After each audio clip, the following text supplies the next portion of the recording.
Hey guys, how you doing? Good morning, good evening, good afternoon to all those around the world. Welcome back to another Pokemon Unite video featuring your boy Tyranitar, who will be coming out here in August. I'm super excited for this Pokemon, especially considering what he does and how much fun this Pokemon's actually going to be.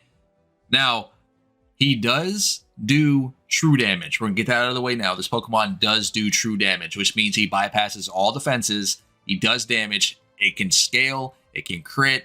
It's ridiculous. We're going to get into it, but let's dive into his abilities so I can break them down for you guys here. Basic attack, get boosted every third attack like the normal. Now, his passive ability changes depending on what form he's in, so we'll break that down. With Larvitar, you get an ability called Guts, which increases your basic attack damage for a short time. And then for Pupitar, however you want to say it, Pupitar, he gets Shed Skin. This ability basically gets rid of all status conditions and grants you a shield when you're below a certain amount of HP. Tyranitar's ability is called Sandstream. This will summon a sand-like cloud around yourself, right? It's a big ol' AoE. It's not like a little small one. It's big AoE around the Pokemon. And what it does is it increases your defenses and special defenses, and it damages nearby opposing Pokemon. Now, it does say increases defense and special defense, right? You guys see that. This Pokemon is extremely bulky. He can take a lot of damage and still dish out a lot, regardless of what build you're taking. Because remember, you do true damage. So that means you can build tanky and still do a ridiculous amount of damage. His first ability here is Bite. This ability is absolutely terrible. I mean, this is the first one you get to choose. The range on this ability is very, very, very bad. It's like if you take him into the jungle and you try to kill the lily pup, basically you're chasing it around because the range of this is just horrible. But anyway, if they're below a certain amount of HP with Bite, what it does is it just stuns them into place. You know, stuns them, makes them unable to move. That's it. I mean, it's like a split second. So Dark Pulse, basically this ability does, think of Dragonite, or not Dragonite, Dragonair's ability with the breath attack. I forgot what it's called. But you know how her breath attack comes out like in a cone? Dragon Pulse does the exact same thing. Except for this ability does, if the Pokemon's HP is below a certain amount of percent, basically they become unable to move as they would with Bite. And it hits AoE. Now, what it also does is it deals increased damage. So if this move hits an opposing Pokemon again within a certain amount of time, the damage of this ability is increased. There's no stacks. In other words, you only have one charge of this ability, but it's a 5-second cooldown. So if you're attacking that target again and again and again, you'll do increased damage with this ability. Also, while the user's piercing strength has been increased by Ancient Power, so Ancient Power is another ability we'll get into. If you activate Ancient Power, then Dark Pulse, this ability will ignore defenses and shield effects, which is ridiculous. When you upgrade it, it just lowers the cooldown, so that way it's spammable. That way you can deal more damage overall, which is very, very good ability. Personally, I don't know which one I enjoy more. I really like Stone Edge, but I really like Dark Pulse. But either way, what Stone Edge allows you to do is basically you send out shockwaves, right? Every shockwave you do, the area becomes larger. So you will be able to hit more Pokemon, more targets, but the ability is in a cone itself. It's not like a giant AoE circle. It's in a cone. And when you upgrade, it just does more damage. Now, we have your second ability of Ancient Power and Sand Tomb. Let's go over Sand Tomb first. So what Sand Tomb allows you to do, you dash into an area, right? Think of Surf on Blastoise or Slowbro. You're dashing into that area, okay? When you dash into the area, leap or what have you, whatever you want to call it, whatever Pokemon that you hit, they will become unable to act for a short time. English is hard today. And then you get a kind of like a sand cloud around yourself at that location. It's a big ol' area AoE. So you get a sand cloud from Sand Tomb and you get a sand cloud from your passive ability. Now, this also does damage over time, and it'll increase the Pokemon's movement speed while they're inside this cloud. If this move is used again while you're inside the cloud, you get to pull the Pokemon closer to you, the enemy Pokemon closer to you. So in other words, you have two different stages of this ability. You have a dash in, and then you have a pull to you. Think of like Scorpion, get over here type thing. Or Cramorant's little tidal wave kind of pulls you back just, a little bit. It's kind of like that. And then also, you take reduced damage, and you can ignore the defense and shields of the opposing Pokemon. Ridiculous, right? When you upgrade it, it just increases the cloud that's in the duration, all that sort of thing. Your night move is going to be the one that's going to be your bread and butter. It'll be the ability in which you think is going to probably be the most overpowered besides your passive. I think his passive is absolutely nuts. But this ability makes you go into an outrage, increases your basic attack damage. It changes your attack patterns a little bit, but they do increase damage. And if the HP of the opposing Pokemon hit by your basic attacks is below a certain threshold, guess what? You execute them. Yeah, I know, crazy. But we're going to dive into it so I can show you guys some gameplay, and hopefully you guys enjoy Tyranitar. See you in a minute. Hey guys, how y'all doing? Good morning, good evening, good afternoon to all those around the world. Welcome back to another Pokemon Unite video featuring your boy Tyranitar. For those of you that skipped the last 6 minutes or so, we just went over all of the abilities and what he does and all that sort of thing. Now we're going to break down the gameplay, his mechanics, and all that sort of stuff. So get ready, buckle up, get some popcorn, what have you. This is a lot of fun. This Pokemon is super fun to play. I definitely advise everyone to try him if you have not gotten into the test realm yet. Go ahead and sign up for it. It's free. You don't have to pay anything. Anyhow, so you guys, we start off with Bite and Rock Polish. Bite is a basic, very, very up close ability that does damage. Nothing too special. Rock Polish kind of goes through targets. It's like a little mini dash. Nothing too major, what have you. You get your first ability here at level 5, which is absolutely very, very solid. Both abilities are very, very good. The downside is they're both very, very good.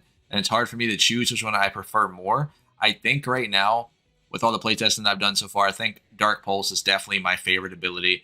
Dark Pulse allows you to cast while moving, essentially. Kind of like Dragoneer's little, what's the ability called? Her Breath Attack. Allows you to cast while moving and all that sort of thing. I don't know why Machamp just decided to run away, but it is what it is. The ability allows you to cast while moving and does AoE. You see that little purple smoke that's on the enemy Pokemon, and which activates from Dark Pulse. So take a peek at Machamp here. You'll see a purple little aura that looks like a flame that's on top of him. While that aura is on top of him, the more Dark Pulses I do, the more increased of the damage will be dealt. Now, it's not a stacking debuff or stacking damage. It just does more damage if it's on the target. So in other words, once you level up this ability, the cooldown becomes lower. Therefore, you can spam it, do more damage, all that sort of thing. When the target is low HP, like I broke it down a minute ago, what happens is you will do a mini stun. And it can perform inside of an AoE, so you can stun multiple targets multiple times with Dark Pulse. It's really, really good. I'm going to go ahead and show you guys a true damage aspect of this Pokemon with Ancient Power and how much damage you can actually do. So those white numbers you see there are legitimate true damage. They cannot be, defenses do not apply to them. Shields don't apply to them. It does ridiculous true damage. And yes, true damage apparently in this game can crit. So imagine if true damage could crit in League of Legends. That'd be absolutely insane. You know what I mean? So, but in this game, apparently it can, which is fantastic. I don't know how it's going to shake up the metagame, but I think Tyranitar in himself will absolutely change the meta in forms of what Pokemon is going to be picked, because he does so much DPS, and he brings true damage to the table. In other words, he makes your defenses, he doesn't care how much HP you have, it just goes through everything, and it's ridiculous. His Unite move allows you to basically execute Pokemon when their HP is below a certain amount of threshold, and you will see, on top of the enemy Pokemon, there's like a giant little circle that lets you know if they're in threshold range to be executed. So, I mean, you can obviously tell when it can happen, which is fantastic. You also do true damage to objectives, be it Dreadnought, Zapdos, Rotom, true damage to everything. And I think this is going to be my favorite playstyle with Tyranitar, with Dark Pulse and Ancient Power. Ancient Power just does so much work. I think his other ability, Rock Tomb, is a little bit lackluster opposed to Ancient Power. Ancient Power gives you that giant little AoE slow and all that sort of thing. But his, Sand Tomb allows you to dash in and kind of reposition yourself a little bit. So there's give and take. This one, basically, it's like, don't let me hit you type thing. Don't let me catch up to you.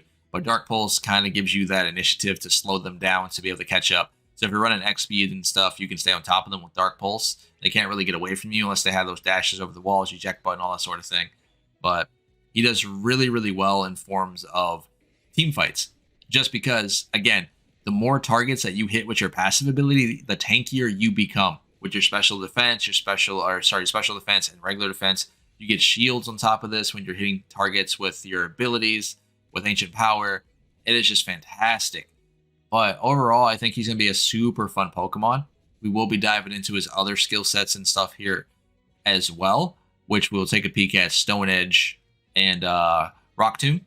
Well, let's go. Before we do that, guys, I'm going to go and show you this fight here at Zapdos, in which allows you to see how much damage this Pokemon can actually do. Keep in mind, we're running Rocky Helmet, and we're taking Assault Vest. Just because, again, we do true damage, so we don't need to sit here and run damage items. Because, again, our damage bypasses shields and defenses already, so we don't really need to spec into that sort of thing. But look at this. This is ridiculous. Think about it. When you're all up here at Zapdos, you're getting shields. You're getting stat boosts for defense and special defense, depending on how many Pokemon are in your area for Ancient Power. You're basically scaling. The more Pokemon is on top of you, you scale up. You become tankier. You do more damage. It's going to be pretty ridiculous to stop this Pokemon in a team fight. Now, because he also gets rid of hindrances and all that sort of thing, I think Tyranitar is going to change the metagame. And I'm very excited for him to come out. I think Buzzwole basically is just meh compared to Tyranitar. But hey, each their own. Let's dive into his other playstyle, guys. See you in a second. Alright, guys, we're going to dive into this one as well. Go ahead and start off with Sand Tomb and Stone Edge. So, Sand Tomb allows you to dive into a team fight. So you dash over a wall, you dash over, it's like a mini dash.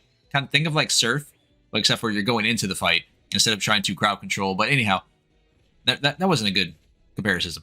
Anyhow, when you jump in with Sand Tomb, you will stun your targets that you hit. Stun, make them unable to act, all that sort of thing. And then you can activate the ability again. Basically, think of it like Scorpion from Mortal Kombat, where you pull someone to you. The second activation of Sand Tomb kind of does the same thing as that, or Cramorant's little tidal wave thing, kind of like that. But you also can do true damage while they're inside of your cloud and all that sort of stuff. But I think Ancient Power overall outperforms Sand Tomb. But Sand Tomb gives you that mobility, allows you to reposition yourself and all that stuff. So I think Sand Tomb might be the way to go. But I think I'm going to have more fun playing with Ancient Power right now because it does more damage overall when you're inside these team fights, because Ancient Power stacks your shields up and all that sort of stuff. So it allows you to sustain yourself a lot longer inside these team fights. Stone Edge, on the other hand, it does not do, it does not stun targets in place or anything. It just gets bigger as you hit the button. So you get 3 charges of Stone Edge, which is really, really good. It does some nice damage, but it's not like Dark Pulse. It's not like that. It doesn't do as much damage as Dark Pulse does, because Dark Pulse can give you that AoE stun. It can give you the AoE slow. Stone Edge just does damage. I like the ability, but I think the other one is going to be more bread and butter. You know what I mean? So I might just run Sand Tomb and Dark Pulse, give or take, or Stone Edge and Ancient Power. But overall, I think his playstyles are going to be really, really solid. And I think he's going to bring a lot to the table in terms of meta, in terms of what he can do. Because again, you actually have a Pokemon who can actually sustain, like Trevenant, inside these team fights and live. Or gets scaling as these fights go on. But he does a ridiculous amount of damage. And like I said, he does true damage. You can't stop true damage, guys. No matter what items you're running, if you're running Buddy Barrier, Focus Band, it doesn't matter, dude. Defenses does not apply to true damage. And this is going to be our first true damaging Pokemon in the game. So, I mean, just imagine what other Pokemon we're going to get that's going to do true damage at some point.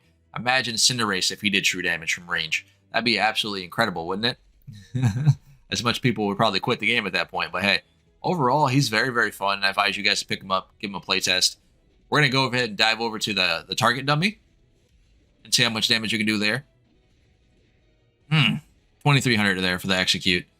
But I'm going to show you how fast we can take down Dreadnought without Unite Move, without Absol damage. We do true damage now. So Absol can just basically null and void nowadays. But after we take down this target, we're going to jump over to the target dummy. I can show you how much damage you can do on that. So we're going to pop X attack, hit our Unite Move, and just go to town on this little substitute and see what we can do here. As you can see, he doesn't do as much true damage as it would with Ancient Power. You guys remember all the white numbers that would pop up with Ancient Power? Here, we just do damage. And yes, he crits ridiculously high, as you can see, 1000s to 2400s with his Unite Move up. It just doesn't do as much damage overall.